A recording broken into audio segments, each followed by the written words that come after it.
konuştuğumuz konu bugünkü Suriye'yle çok yakın alakalı bir mesele. Çünkü 102 yıl önce yapılan bir anlaşma aslında bugün Suriye'de yaşanan kaosun, insanlık dramının da yol açan bir anlaşma. Şimdi benim sorum şu, yani Suriye'de şu anda durum nedir? Yani bu savaş nereye doğru gidiyor? Yani bir iç savaş yaşanıyor mu Kuzeydoğu Suriye hariç tutarsak? Evet, vallahi Cahit. Yani tartıştığınız gibi yani 100 yıllık, 102 yıllık bir sorunun e, devamıdır. Uluslararası güçlerin bölgedeki planlarının sürekli kaos yaratan, sürekli kriz yaratan planlarının aslında bir parçasıdır bugünkü Suriye. Sen de ifade ettiğin gibi Aralık'tan bu yana e, Suriye'de rejim değişti. Baas rejimi, Esad rejimi gitti yerine HTŞ'yi getirip bir hükümet olarak, bir devlet yönetimi olarak organize ettiler. Tabii bunu yapanlar yine uluslararası güçlerdi. Yani HTŞ kendi gücüyle gidip Şam'ı almadı. E, Bir darbe oldu. Bu darbeyle yani Esad yönetimi adeta teslim alındı. Kaçanlar kaçtı, kaçmayanlar da hepsi teslim oldu ve HTŞ içerisine dahil oldular. Şimdi HTŞ'nin öyle bir ülkeyi yönetecek, yürütecek bir devlet kabiliyeti yok, yönetim kabiliyeti yok. Yani bunlar cihadist örgütler. E, Yeri geldiğinde Irak'ta savaştırıldı, yeri geldiğinde burada savaştırıldı, yeri geldiğinde Libya'ya götürüldü, savaştırıldı. Yani paralı bir piyon şeklinde kullanılan bir güçtür. Şimdi getirip siz bunu işte toplumların üzerinde çok ciddi işte toplumların kaderini belirleyen bir pozisyona getirirseniz orada iyi düşünmek gerekiyor. Şimdi bu cihadist örgütlerin yani geldiği günden bugüne iktidara geldiği günden bugüne yaptıkları tek şey adeta geçmişten intikam alırcasına azınlıklara, toplumlara saldırmaktır. E, Çünkü bunlar ilk özellikle 2011 sonrası harekete geçirildiği zaman şöylesi bir söylemle ortaya çıktılar. İşte yeni bir şeriat devleti kurma şiarıyla çıktılar. Hatırlarsanız özellikle DAEŞ'in harekete geçtiği zamanlar, işte Irak'tan başlayıp daha sonrasında Suriye'de etkili olduğu zamanlarda yani temel hedefler oydu. Şeriat devleti kurmaktı. Tabii özellikle YPG'nin Suriye'deki Rojava'daki direnişi DAEŞ'in hedefine ulaşmasını önledi. Çünkü DAEŞ yine diğer cihadist örgütler e, yani yöntem olarak nasıl çok vahşi toplumları işte Kırım'dan geçiren, katliamdan geçiren, kendisi dışında olan tüm kültürlere saldıran, katliamlar yapan bir yapılanmaydı. Hatırlarsanız işte Şengal katliamı adeta tüm dünyanın gözü önünde yapıldı ve buna karşı sadece Kürt özgürlük savaşçıları direndi. Bunun devamı olarak işte Suriye'de, Rojava'da da aynısını yapmak istediler. Birçok yerde katliamlar yaptılar. Şimdi o dönemin savaşı DAEŞ'e büyük kaybettirdi. DAEŞ daha sonrasında işte isim değiştirerek işte bunlar farklı örgütlere dahil olarak işte HTŞ gibi yine ÖSO'nun içerisindeki farklı gruplar. Yani o DAEŞ'in savaşçıları, kaçanlar hepsi bu gruplara dahil oldular. Şimdi bunları organize eden bu grupları, bu cihadist örgütleri, hareketleri organize eden, bunları besleyen, bunlara planlama çıkarıp nasıl hareket etmesini gerektiği yönünde perspektif veren ülkeler var yani. Peki Bunlar belgelenmiş. Türkiye'nin sorumluluğu ne kadardır? Yani şu anda Suriye'deki bu kaosta çok tartıştık, konuştuk tabii. 12-13 yıldır Türkiye adeta benzin döktü Suriye'deki iç savaşa. Ama gelinen aşamada özellikle 8 Aralık sonrası Şam'da rejim değişikliği ve de hükümet değişikliği sonrası diyelim. Türkiye'nin şu anda süren bu kaosta sorumluluğu nedir? Yani aynen şu şekilde ifade edelim yani bu işi birebir yürüten, kaosu yaratan Türkiye'nin kendisidir. Yani Suriye Savaşı başladığı andan itibaren aslında Suriye'yi karıştıran Türk Devleti'nin kendisi oldu. Hatırlarsanız Erdoğan'ın ta Esad'a dönük işte diyelim söylemlerinden daha sonrasında işte diyelim Rojava devriminin inşa sürecinde sürekli saldırı pozisyonunda olan, saldırı dilini kullanan bir şey vardı. Yani pozisyonu vardı. O Esad gittikten sonra da bu pozisyonu, bu yaklaşımlarını değiştirmediler. E, Çünkü her fırsatta hava saldırılarıyla, yine diyelim o besledikleri çete gruplarıyla, e, hazırladıkları çete gruplarıyla Suriye'ye, e, yani sadece Kuzeydoğu Suriye hattı değil, yani bütün Suriye'deki diğer halklara saldırdılar.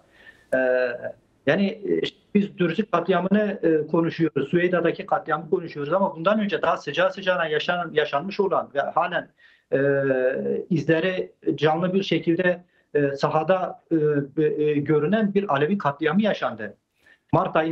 Mart ayından itibaren ve işin acı yanı şudur: orada ne kadar insanın katledildiği tam olarak bilinmiyor. Çünkü oradaki o çete grupları o alanlara kimsenin girmesine izin vermediler. Yani ne bir bağımsız gazeteci, ne işte bilen bir araştırmacı ya da işte diyelim herhangi bir sivil toplum kuruluşunun girip oralarda neler olduğuna dair tam bir bilgi toplayamadı.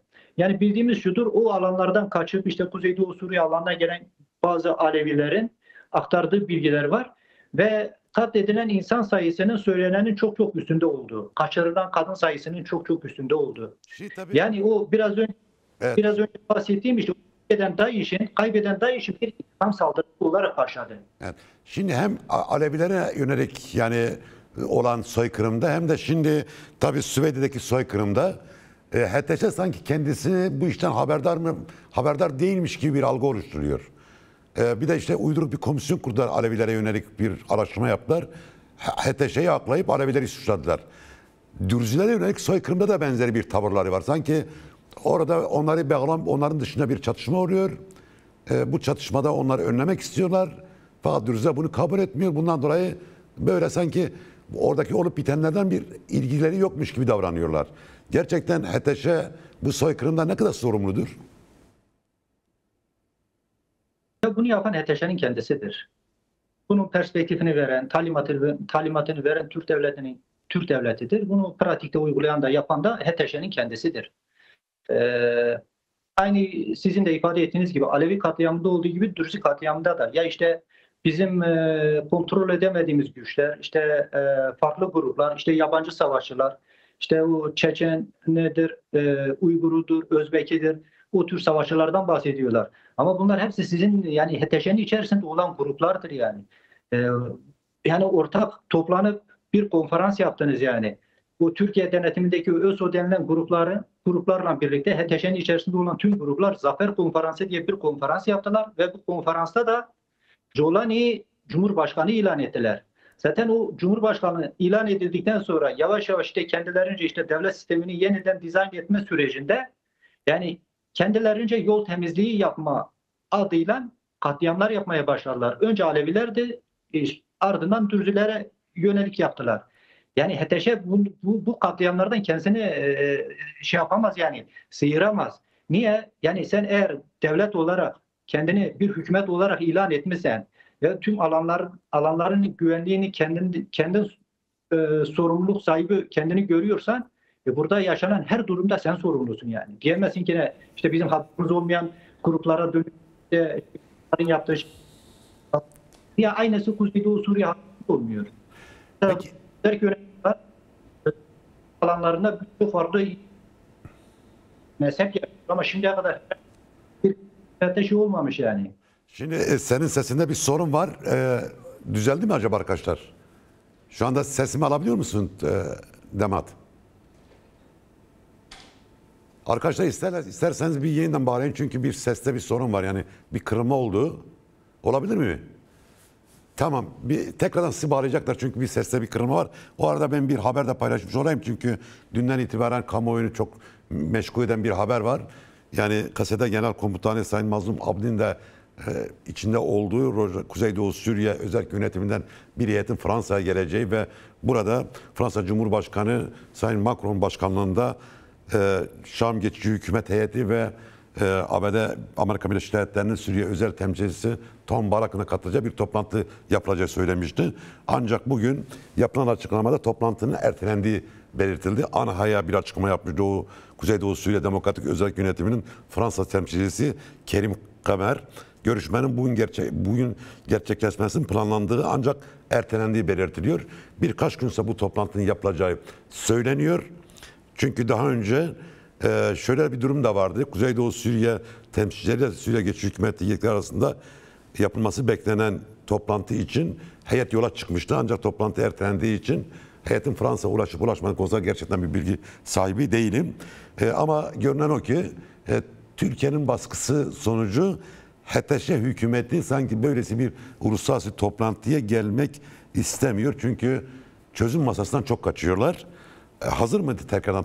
Hazır. Şimdi tabii şunu merak ediyorum. Colani iktidarı Süveyde'de istediği sonuçlara ulaştı mı? Yani soykırım dışında, insanları öldürmek dışında şu anda haritaya baktığımız zaman Süveyde'de istediklerini alabildiler mi? Yoksa orada bir kısmı bir yenilgi mi yaşadılar sence? Yani Alevi alanlarının tersine burada darbe yediler.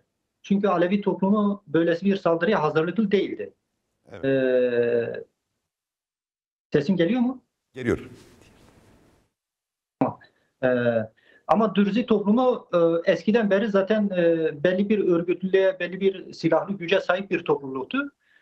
Colani yani HTŞ güçlerinin saldırısıyla beraber kendisini savundu. Yani bir öz savunma temelinde savundu ve çok ciddi anlamda da darbe vurdu HTŞ güçleri. Yani savaşın seyrine baktığımız zaman saldırının yani ilk giden grupların çok ciddi darbe yediği, daha sonrasında işte cihadi çağrı yaptıkları yapmaların nedeni oydu. Ağır darbe yiyince çevredeki ne kadar işte HTŞ'ye bağlı güç vardıysa hepsi Süveyde'ye aktı. Süveyde'ye aktı ve onları da darbe yedi. Tamam, o yol üzerindeki bazı köylerde, kasabalarda katliamlar yaptılar. İşte boş buldukları yerleri yaktılar, talan ettiler. Yani o çeteler aslında bir nevi bir psikolojik savaş yürütmek için o videoları bilinçli bir şekilde dağıttılar. Ama esas da çok ciddi darbe yediler. Darbe yedikleri için bu kadar zorlandılar. Zaten Türk devleti de baktı ki HTŞ darbe yiyor, Türk devleti de paniklemeye başladı. Hatırlarsanız ilk Hakan Fidan konuştu ve açıkça şunu söyledi. Dedi, eğer orada farklı bir yaklaşım gelişirse İsrail'i gerekçe göstererek dedik biz de müdahale ederiz. Operasyon hazırlığı tartışıldı. İşte yine takviye güç gönderildi, zırhlı araçlar gönderildi.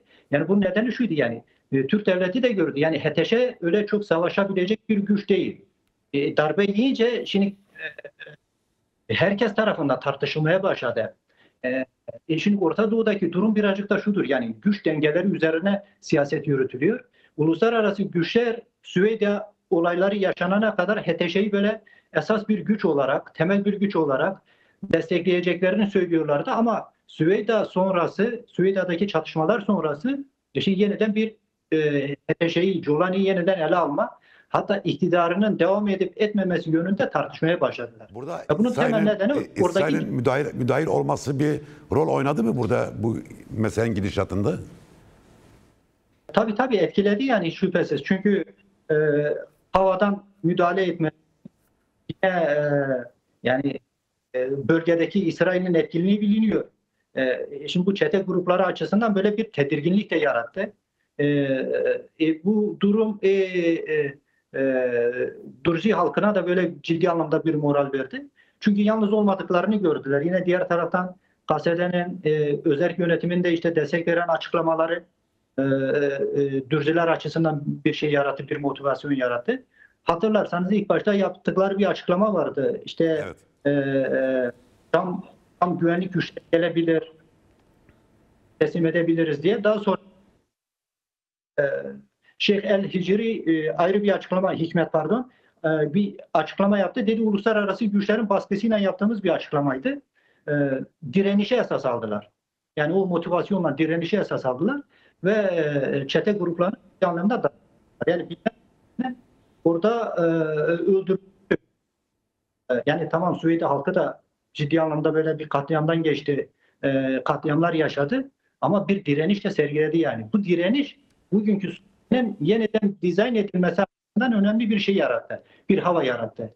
Yani hem Suriye içerisindeki güçler hem de dış güçler açısından. Evet. Şimdi bazı gözlemciler şöyle analizler de yaptı doğrusu ve de gördüm yani. Dediler ki 2014'te DAEŞ'in Kobane'de aldığı stratejik yenilgiye benzer bir yenilgi yaşamak üzere dedi Jolani Süveyde'de. Şimdi tabii bu şu an bugün itibariyle baktığımız zaman Süveyda'nın işgal edilememesi, yani Ateşe çetiri etrafında işgal edilememesi Suriye'nin geleceği üzerine nasıl bir etki yaratacak önümüzdeki süreçte? Aslında şu ortaya çıktı. Hani Esad'ın gidişinden bu yana öyle çok ciddi bir engelle karşılaşmamıştı. Yani Trump, yani ABD Başkanı bile gelip Jolani ile görüştü. Yani daha düne kadar bilmem kaç milyon dolar başına ödül konulan bir teröristle oturup konuştu. Bir meşrutiyet sağladılar. Tüm uluslararası güçler desteğini sundu. Yine Arap devletlerin hepsi desteğini sundu. Yani şimdiye kadar herhangi bir engelle karşılaşmamanın rahatlığıyla HTŞ hareket ediyordu. Şimdi buradaki direnişle beraber bir yalpalama yaşadı. Zaten kendi sistemini oluşturamamış. Yani devlet kurumlarını, devlet sistemini oluşturamamış. Yine genel Suriye'de öyle çok ciddi bir hakimiyet sağlayamadı. Diğer azınlıklar ya da diğer güçlerle, işte diyelim bir özerk yönetimle halen yürütülen tartışmalarda bir sonuç elde edilemedi. Doğal olarak şimdi HTŞ'nin ya da işte Jolani'nin otoritesi tartışılmaya başlandı. Yani aslında işte sizin de ifade ettiğiniz gibi, yani Kobani'den aslında hiçbir darbe yedi, ardından böyle darbe yenilgiye kadar aslında HTŞ için de aynı tanımı insan yapabilir. Yani Süveyda HTŞ'nin yenilgisi açısından bir başlangıçtır. Evet. Ha, bunun devamı gelir çünkü durum var. Yani Suriye toplumu bu HTŞ olan yönetimini, bu zihniyeti kabul ediyor. Yani mesela ben şunu söyleyeyim. Süveyde'ye saldırdıkları zaman şunu söylerler. Derler işte Bedevi aşiretler Dürzilerle savaşıyor. Öyle bir şey yok. Öyle bir şey olmadığını herkes biliyor. Yani o söylemlerin ardından, o açıklamaların ardından sonra birçok aşiret lideri açıklama yaptı. Dediler bizim bu savaşla, bu çatışmalarla herhangi bir alakamız yok. Çünkü onlar da çok iyi biliyor. Yani Arapların kendisi, o Sünni Arapların birçok kesimi HTŞ'nin kendileri için de bir tehlike olduğunu çok iyi biliyorlar. Çünkü HTŞ Suriyeli bir güç değil. Suriyeli vatandaşlarından oluşan bir güç değil. Yani birçoğu yabancı ülkelerden gelmiş, özellikle Türkiye ülkelerden gelmiş, Çeçenlerden gelmiş insanlardan oluşuyor ve bunlar azılı katil insanlardır. Yani Suriye toplumu bunları çok iyi tanıyor. Bunların pratiğini gördü. Onun için yani HTŞ'nin geldiği günden beri bir rahatsızlık var zaten. Böyle bir rahat olmama durumu var. Ee, e, Yani mesela birçok planlamaları var. Tartışılıyor. İşte özellikle özerk alanlar açısından. İşte Derezo, Raqqa, HTŞ yani Rojava'ya saldırıyı göze alabilir mi? ben onu diyecektim. Yani Derezo, Raqqa ve Tabqa hakkında, yani Arap bölgelerinde yani bir hazırlık olduğu söyleniyor. Yani işte oradaki aşiretleri harekete geçirip işte Kasede'ye karşı ayaklandırma, işte o ayaklanma sonrası müdahale etme. Şimdi bu Süveyda sonrası o planları da yani şey oldu yani. Çürüdü. Çünkü aşiretler bu işin içinde değildi. Toplum bu işin içinde değildi. Yani kendilerince şöyle bir şey yapmak istedi. Yani Süveyda'da işte bir hava yaratıp işte bütün o Arap toplumunu işte cihat çağrısıyla ayaklandırıp Süveyda toplumu, Dürzi toplumu üzerine sürmeyi planladılar ama yani toplum ona gelmedi yani. Şimdi bu toplum, Suriye toplumu 2011'den beri savaş içerisindedir. Yani savaşın nasıl bir yıpratma, nasıl bir zarar verdiğini en iyi yaşayan toplumdur. Onun için yani öylesi şeylere çok çabuk gelecek bir toplum değil. Yani biliyor yani bir de şu da var, yani aşiretler açısından değerlendirirsek yani sosyolojik olarak yani aşiretler de şeyi çok iyi gözlemliyor, yani siyaseti. Yani kim ileride daha garanti olabilecek, hangi güç daha böyle stratejik ve istikrarlı yürüyecek, onun üzerine de hesap yapıyorlar. Yani onun için öyle çok rahat bir şekilde öyle HTŞ'ye yanaşıp HTŞ ile birlikte hareket etme ihtimalleri çok zayıf. Çünkü uluslararası güçleri de görüyorlar, bölgedeki güçleri de görüyorlar.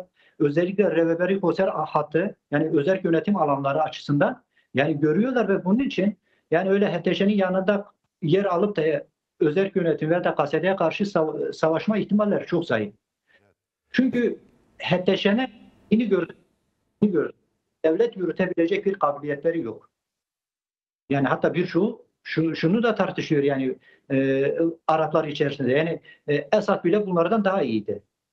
Yani Esad bile daha şeydi yani daha yumuşaktı, daha demokrattı bunlara göre. Şimdi bunlar tam vahşidir yani. Yani kendisinden olmayanı imha etme üzerine, katletme üzerine yürüyen bir şeydir yani. Arabısı da, Alevisi de, Sünnisi de, yani Kürdü de onlar için fark etmiyor. Önemli olan kendilerine biat edip etmemeleridir. Şimdi Suriye toplumu da yani olarak kozmopolitik bir yapıya sahip. Yani farklı renkler hepsi yüzyıllardır beraber yaşayan bir topluluktur yani. Toplumsallığa sahip. Onun için yani HTŞ bütün Arapları kapsıyor, bütün Arapları temsil ediyor demek yanlıştır. Evet. Peki Yani buradan hareketle yani HTŞ'nin bu yani Suriye'nin sosyolojisinden hareketle ve bu son dönemde yaşananlarla beraber yani özellikle 8 Aralık sonrası en son Süveyde'yle yaşananlarla beraber birlikte yani ademi merkeziyetçi bir Suriye fikriyatı daha çok mu yer etti yani herkeste yani Dürzilerde, Alevilerde, zaten Kürtlerde var. İşte seküler Araplarda ve de Müslüman dindar Araplarda, Sünni Araplarda giderken bu fikriyat daha çok fazla yer ediyor diyebilir miyiz? Adem merkezci bir Suriye'nin kurulması. yani Süveyde tartışmalarına kadar aslında uluslararası güçlerin de dayattığı ve da işte tartıştığı temel şey şuydu. Suriye'de merkezi bir yapının oluşturulması. Yani en fazla da bunu dayatan Türk devletidir. Özellikle ulus devlet, üniter bir yapıya sahip ulus devlet karakterinde olan bir sistemin oluşturulması en fazla Türk devletinin dayatmasıdır. Süveyda çatışmaları sonrası şimdi herkes yeniden değerlendirmeye başladı. Yani Suriye'de merkezi bir yapıyla Suriye idare edilemez. Mecburen ademi merkezi yani yerel yönetimleri de kapsayan, esas alan artık bu federal sistem olur, konfederal sistem olur, adı ne olursa olsun yani yerel yönetimleri de esas alan bir sistem olmak zorundadır. Yani bunu artık herkes tartışmaya başladı. Zaten özerk yönetimin ta ilk başından beri özellikle Esad'ın gidişinden sonra temel tartışmalarda vurguladığı temel husus budur. Eğer Suriye yönetilecekse Suriye halkıyla beraber yönetilmelidir. Yani Suriye'yi sen sadece bir Arap Cumhuriyeti diyerek yönetemezsin. Suriye yani nüfusu yüzdelik olarak neredeyse dengeli bir şekilde Alevisi, Dürzisi, Kürdü, Hristiyanı ve Arabıyla oluşuyor. Yani öyle salt bir çoğunluğun hakim olabileceği bir alan değil, bir coğrafya değil. Onun için yani o tür hesaplar, o tür planlar Suriye için her zaman bir savaş ve iç savaş tehlikesini doğurur. Başka bir şey yaratmaz. Yani 61 yıllık Esad yönetimi zaten tekçi bir yönetimdi, merkezi bir yönetimdi. Yani Esad yönetimi yani bırakalım başka yerel yönetimleri, yerel inisiyatifleri tanımayı, yani başka partilerin oluşmasını, başka örgütlerin siyaset yapmasına bile izin vermedi. Şimdi HTŞ de onun gerisine düşen bir pratikle Suriye'yi yönetmek istiyor. Yani bunu ne Suriye toplumu kabul edebilir ne de Suriye'nin karakteri bunu kaldırabilir. Siyaset olarak da kaldıramaz toplumsal. Onun için yani mecbur ademi merkezli bir yönetim olmak zorundadır. Onun dışında Suriye savaştan kurtulamaz. Yani bu bir gerçektir. Şimdi son bir soru tabii. Türkiye'nin tabii bu son dönemlerde Süveyde ile birlikte yaşananla birlikte Rojava yönelik tehdit dili de bir parça arttı. Biliyoruz ki Türkiye Kuzeydoğu Suriye'nin meşruiyetini kabul etmiş değil. Özellikle bu özgür toprakların bir şekilde tasfiye edilmesine hedefliyor. Öte taraftan tabii HTŞ de bunu kendi planlaması içerisinde görüyor. Şimdi benim sorum şu yani SDG Suriye Demokratik Güçleri son tabii bu 13 yıllık 14 yıllık iç savaşta çok pişti. Yani çok büyük savaş deneyimleri yaşadı. Buradan hareketle SDG her türlü saldırıya hazırlıklıdır diyebilir miyiz? Tabii yani 12-13 yıllık bir savaş deneyimi var. Bir sistem oluşturuldu. Öz savunma sistemi yani belli bir tecrübe de oluştu. Onun için yani nerede bir saldırı gelirse gelsin yani SDG'nin o konuda herhangi bir kaygısı yok. Yani her türlü kendisini savunabilir. Yani öyle çok uzağa da gitmeye gerek yok. Yani Esad rejimi devrildiği zaman aslında Türk devleti o çete güçlerinin hepsini KSD alanlarına, özerk yönetim alanlarına sürmek istedi. Karakozak ve Tiçrin Barajı'ndaki direniş yani bir halk direnişi şeklinde gelişti. Yani orada yani halkıyla, savaşçısıyla beraber bu çetelere karşı bu direnişten çetelerin ilerlenmesi engellendi. Yani Türk devleti havada her türlü saldırıyı gerçekleştirdi. Binlerce defa uçak saldırılarıyla alanı boşaltma, korkutma, katliamlar yapmak istedi. Yine binlerce çete karadan ilerleyip alanlara saldırmak istedi ama her seferinde büyük bir direnişle karşılaştı. Yani o Esad rejiminin çöktüğü o psikolojik atmosferde bile yani eğer SDG kendisini savunduysa bundan sonra hayli hayli savunur. Evet. Çünkü hatırlarsanız yani böyle bir hava oluştu yani. Yani şöyle söylendi. HTŞ bu havayla Suriye'nin her yerine hakim olabilir. Her yerini ele geçirebilir. Yani özellikle ilk hafta öylesi bir atmosferde yani özerk yönetim alanları kendisini savundu. Yani var olan sistemini korudu. Yani onu da aşağıdan birazcık daha alanlarını genişleyen, sınırlarını genişleyen bir şeye ulaştı yani. Bir pozisyona ulaştı. Yani o zaman kendisini savunan KSD güçleri bundan sonra çok daha rahat savunacaktır yani. O konuda herhangi bir şey yok. Zaten biraz önce söylediğim şey vardı yani. Bu HTŞ'de bir şey bekliyordu. Yani yeni bir çünkü ilk geldiği zaman söylemleri, yaklaşımlarında şu vardı. Kendilerince işte daha işte herkesi kapsayan demokratik bir sistem kuracağız. Kısa bir zamanda bunların öyle olmadığı pratik olarak görülünce yani öyle HTŞ'den de çok umut bekleyen bir şey yok yani ortada toplum açısından. O için yani KSD'ye karşı, özerk yönetime karşı olan güven daha da arttı. Katılmak isteyen insanların sayısı daha da fazla oldu. Onun için yani KSD eskisine göre daha da güçlüdür. Yani daha da güçlü, daha da bir şeye sahiptir, özgüvene.